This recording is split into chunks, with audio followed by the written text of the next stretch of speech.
Kita ke sorotan lain, saudara. Seorang nenek usia 90 tahun di desa Siotapina, Kabupaten Buton, Sulawesi Tenggara, hidup sebatang kara. Untuk bertahan hidup, saudara, nenek Juleha terpaksa makan dedaunan karena ketiadaan biaya.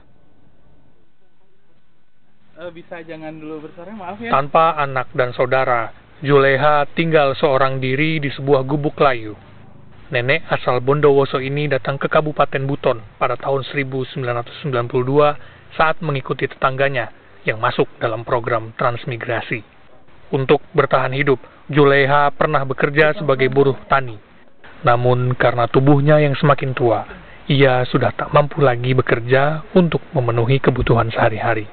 Karena hidup seorang diri, Juleha seringkali memanfaatkan dedaunan untuk dimakan atau bahkan ia tidak makan karena tidak mampu membeli beras.